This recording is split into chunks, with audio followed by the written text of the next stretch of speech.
Belakangan ini sering muncul di FYP saya tentang perdebatan dua orang influencer sebut saja Koko TikTok dan Koko Utinolan terhadap inflasi. Saya akan memberikan pendapat terhadap itu dua. Jika ada yang salah atau memang ada beberapa yang kalian ingin tambahkan, silahkan tulis di kolom komentar ya.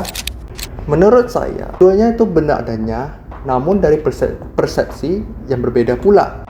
Dari segi Koko TikTok itu dari persepsi pemerintahan, sedangkan dari segi Koko Utinolan itu dari segi persepsi masyarakat. Memang dari segi pemerintahan atau dari Koko TikTok, inflasi itu baik karena daya beli masyarakat itu meningkat, sehingga terjadi perputaran uang dan perekonomian di suatu negara masih berjalan dengan baik. Contohnya, David ini membeli rumah seharga 1 miliar. Jika memang uang David pas sekarang 1 miliar, David akan membelinya sekarang. Dibandingkan dia membelinya di beberapa tahun kemudian, harga rumah akan mengalami kenaikan. Sehingga terjadinya perputaran uang membuat suatu perekonomian di suatu negara menjadi meningkat, maka bisa dibilang inflasi ya bagus juga. Asalkan bisa dikatakan inflasi sehat itu jika inflasinya kurang lebih 2%. Lebih dari itu, ya itu bisa termasuk inflasi yang tidak sehat. Namun dari segi persepsi Koko Utinolan, persepsi masyarakat, inflasi itu tidak baik. Jika memang inflasi itu baik, kenapa muda zaman sekarang, lebih tepatnya generasi Gen Z, itu susah banget untuk membeli rumah karena harganya sudah terlampau tinggi.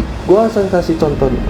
David ingin memberi rumah seharga 1 miliar. Kita hitung aja David dapat menabung selama 1 bulan itu sebesar 16 juta. Kira-kira berapa lama uang yang harus ditabung oleh David supaya dia mampu atau bisa memberi rumah? Maka David memerlukan 62,5 bulan atau setara dengan 5 tahun lebih supaya David bisa memberi rumah tersebut. Pertanyaannya, apakah David bisa memberi rumah tersebut? Saja tidak. Kenapa? Karena harga rumah itu mengalami peningkatan akibat inflasi. So, kita hitung saja 1 miliar setiap tahun, atau kita hitung 5 tahun berturut-turut, inflasi mengalami kenaikan 2%. Sehingga dalam 1 tahun itu inflasi 2% berarti menjadi 1 miliar 20 juta.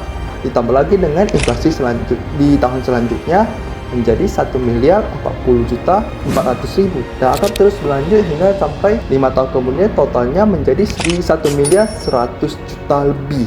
Uang yang dikumpulkan David selama 5 tahun lebih itu masih tidak cukup, sehingga David perlu kerja sekitar 6 bulan lagi supaya David bisa memberi rumah tersebut.